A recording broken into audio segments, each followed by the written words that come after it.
Chapter 9. Secrets. One October afternoon, Jo caught a bus into the town and stopped outside a building in one of the busy streets. She went in, looked up the stairs, and, after a minute, ran out again.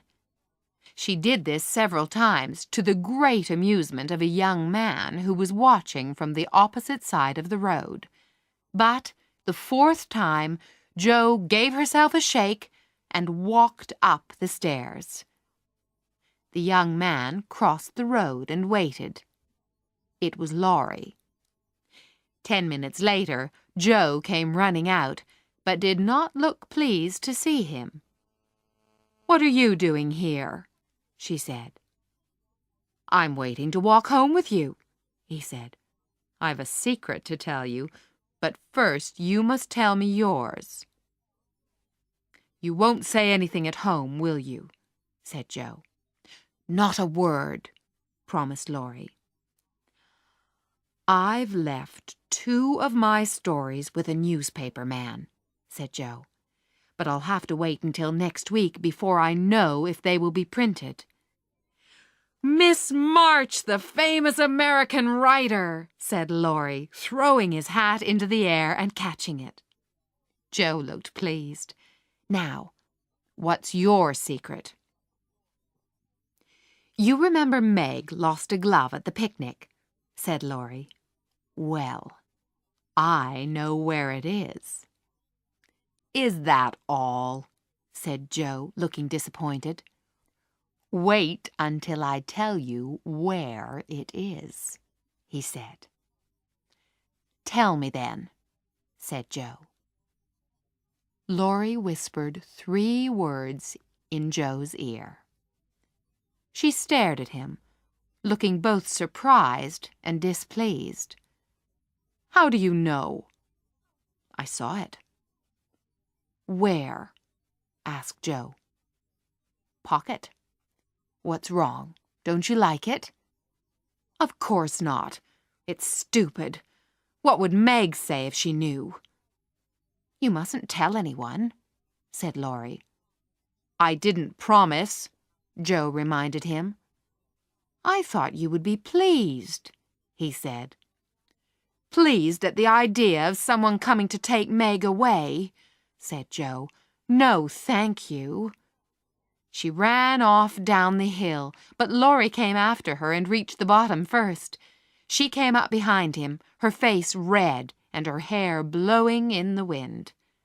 "That was fun," she said, forgetting her crossness in the enjoyment of a good run. At that moment, someone passed by, then stopped and looked back. It was Meg. "What are you doing here?" she said when she saw Jo. "Oh, you've been running, haven't you? Jo, when will you start to behave like a young lady?"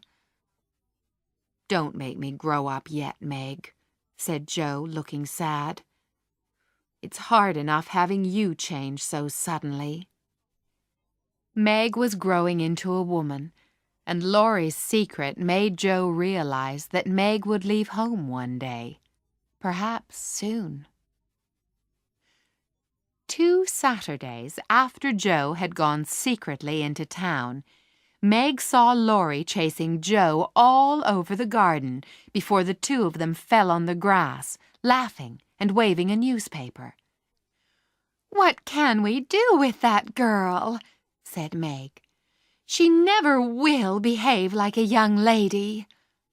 Minutes later, Jo came in with the newspaper. She sat down and began to read it. "Are you reading anything interesting?" asked Meg. "Only a story," said Jo. "Read it aloud," said Amy. "It may amuse us." Jo began to read very fast, and the girls listened. It was a love story about 2 people called Viola and Angelo, and most of the characters died in the end. But the girls enjoyed it, and Meg even cried a little at the sad parts. "Who wrote it?" asked Beth, watching Joe's face. Jo put down the newspaper. "I did," she said, her eyes bright and shining. "You?" said Meg, surprised. "It's very good," said Amy. "I knew it," said Beth. She ran across and put her arms around her sister. "Oh, Jo, I am so proud." And how proud Mrs. March was when she was told. Everyone began to speak at the same time. "Tell us all about it. How much did you get for it? What will Father say? Won't Laurie laugh?" So Jo told them all about it, and that evening there was no happier or prouder family than the Marches.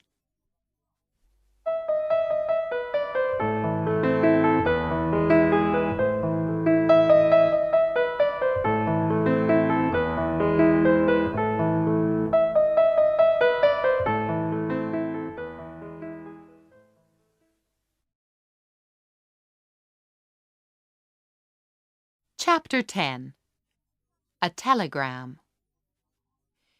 Mrs. March, the girls, and Laurie were sitting together on a dull November afternoon when Hannah hurried into the room with a telegram. Mrs. March read it, then dropped it to the floor, her face white and her hands shaking. Jo picked up the telegram and read it to the others in a frightened voice. "Mrs. March, your husband is very ill. Come at once. S. Hale, Blank Hospital, Washington." The girls moved close to their mother. All their happiness had disappeared in a moment. "I shall go at once," said Mrs. March, "but it may be too late. Oh, my children!" For several minutes there was only the sound of crying. Then Hannah hurried away to get things ready for the long journey. "Where's Laurie?" Mrs. March asked. "Here," said the boy. "Oh, let me do something." "Send a telegram and say that I'll come at once," said Mrs. March. "The next train goes early in the morning. Now, I must write a note to Aunt March. Jo, give me that pen and paper." Jo knew that the money for the journey must be borrowed from Aunt March, and she too wanted to do something, anything, to help her father. Laurie went off to take the note to Aunt March and to send the telegram. Jo went to fetch some things from the shops, and Amy and Meg helped their mother to get ready. "Father will need good food and wine to help him get better, and there won't be much at the hospital," said Mrs. March. "Beth, go and ask Mr. Lawrence for a couple of bottles of wine. I'm not too proud to beg for Father." Mr. Lawrence came back with Beth. He offered to go with Mrs. March, but she wouldn't let the old gentleman make the long, tiring journey, although he could see that she would like to have somebody with her. He went away again, saying, "I'll be back."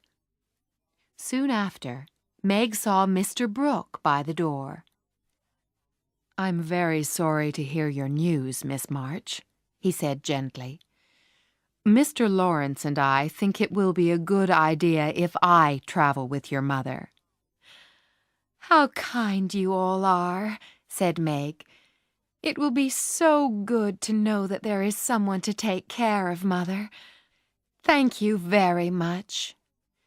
She put out her hand and smiled gratefully up into his warm brown eyes. Laurie came back with a letter and money from Aunt March, but Jo did not return. It was late afternoon when she came walking in and gave her mother some money. "That's to help make Father comfortable and to bring him home," she said. $25! said Mrs. March. "My dear, where did you get it?" Jo took off her hat. "Your hair! Your beautiful hair!" cried Amy. All Jo's lovely, thick, long hair was cut short. "Jo, how could you?" cried Meg. "My dear girl, there was no need for this," said Mrs. March. "She doesn't look like my Jo, but I love her dearly for doing it," said Beth, and began to cry. "Don't cry, Beth," said Jo. "I wanted to do something for Father, and selling my hair was the only thing I could think of doing. I'll soon have a curly head again, which will be short and easy to keep tidy." But later, when Amy and Beth were asleep and Meg was lying awake, she heard Jo crying. "Are you crying about Father, Jo?" she asked. "No, not now. It's my hair," cried Jo. "I'd do it again if I could, but I did love my hair, and the selfish bit of me is making me cry. Oh, don't tell anyone. I'll be all right in the morning." During the days after their mother and Mr. Brooke went away, Meg and Jo went back to their jobs, and Beth and Amy helped Hannah to keep the house tidy. Everyone tried very hard to be good and hard-working and helpful. News of their father came through, at first telling them he was dangerously ill, but then saying he was slowly getting better.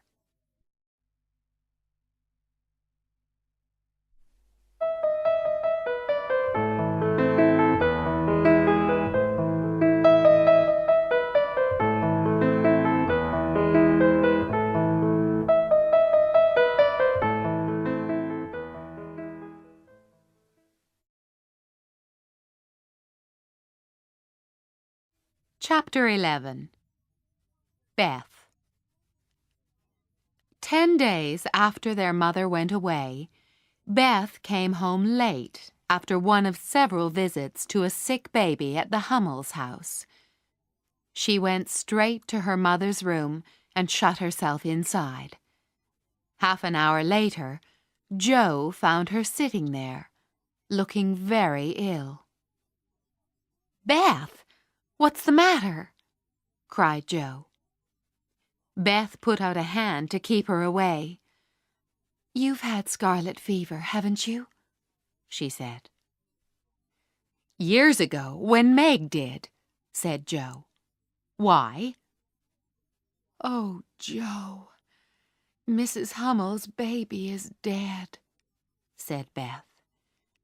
"It died in my arms before Mrs. Hummel got home." "My poor Beth, how awful for you," said Jo, putting an arm around her sister. "What did you do?" "I just sat and held it until Mrs. Hummel came with the doctor. He looked at Heinrich and Minna, who were also feeling sick. 'It's scarlet fever,' he said. Then he told me to come home and take some medicine quickly, or I would catch it too." "I'll fetch Hannah," said Jo. "Don't let Amy come," said Beth. "She hasn't had it, and I don't want to give it to her." It was decided that Amy must go to Aunt March's house, so Laurie took her there. Poor Amy did not like this plan at all, and only agreed to go when Laurie said he would visit her every day to bring her news of Beth. When Laurie got back, he asked Jo and Meg if he ought to send a telegram to Mrs. March. "Hannah says Mother can't leave Father and would only worry," said Meg. "She says Beth won't be sick long, and that she knows what to do, but it doesn't seem right." Mr. Lawrence was not allowed to see Beth, and Meg felt unhappy writing letters to her mother saying nothing about Beth's illness. Jo nursed Beth night and day, but the time came when Beth did not know her and called for her mother. Jo was frightened, and Meg begged to be allowed to write the truth, but Hannah said there was no danger yet. Then a letter came saying that Mr. March was worse and could not think of coming home for a long time. How dark the days seemed. How sad and lonely. The sisters worked and waited as the shadow of death lay over the once happy home. It was then that Meg realized how rich she had been in the things which really mattered: love, peace, good health. And Jo, watching her little sister, thought about how unselfish Beth always was, living for others and trying to make home a happy place for all who came there. Amy, sad and lonely at Aunt March's house, just wanted to come home so that she could do something to help Beth. On the first day of December, the doctor came in the morning. He looked at Beth, then said quietly, "If Mrs. March can leave her husband, I think she should come home now." Jo threw on her coat and ran out into the snow to send a telegram. When she arrived back, Laurie came with a letter saying that Mr. March was getting better again. This was good news, but Jo's face was so unhappy that Laurie asked, "What is it? Is Beth worse?" "I've sent for Mother," said Jo, beginning to cry. "Beth doesn't know us anymore." Laurie held her hand and whispered, "I'm here, Jo. Hold on to me. Your mother will be here soon, and then everything will be all right." "I'm glad Father is better," said Jo. "Now Mother won't feel so bad about coming home." "You're very tired," said Laurie. "But I'll tell you something to cheer you up better than anything." "What is it?" said Jo. Laurie smiled. "I sent a telegram to your mother yesterday, and Mr. Brooke answered that she'd come at once. She'll be here tonight, and everything will be all right." Jo threw her arms around him. "Oh, Laurie! Oh, Mother, I am so glad!" She did not cry again, but held on to her friend. He was surprised, but he smoothed her hair and followed this with a kiss or two. Jo pushed him gently away. "Oh, don't. I didn't mean—" "I enjoyed it," laughed Laurie, then went on. "Grandfather and I thought your mother ought to know. She wouldn't forgive us if Beth— well, if anything happened. Her train will be in at 2 o'clock in the morning, and I'll meet her." All that day the snow fell and the hours went slowly by. The doctor came, then said he would come back after midnight, when he expected there to be some change in Beth's condition, for better or worse. Hannah fell asleep in a chair beside Beth's bed. Mr. Lawrence waited downstairs, while Laurie lay on the floor, pretending to rest. The girls just waited, unable to sleep. At 12 o'clock, A change seemed to pass over Beth's face. Hannah slept on, but the girls saw the shadow which seemed to fall upon the little bed. An hour went by, and Laurie left quietly for the station. At 2 o'clock, Jo was standing at the window, watching the snow. She heard something, and turned to see Meg kneeling beside her mother's chair. A cold feeling of fear passed over Jo. Beth is dead, she thought. She ran to the bed. The pain had gone from Beth's face, and now there was a look of peace instead. Jo kissed her and softly whispered, "Goodbye, Beth. Goodbye." Hannah woke up and looked at Beth. "The fever's gone," she cried. "She's sleeping and breathing easily." The doctor came soon after. "I think she'll be all right," he said. "Keep the house quiet and let her sleep." Meg and Jo held each other close, their hearts too full for words. Beth was lying as she used to, with her cheek on her hand, and breathing quietly. "I wish Mother would come now," whispered Jo. And a moment later, they heard the sound of the door below, a cry from Hannah, then Laurie's happy voice saying, "Girls, she's come! She's come!"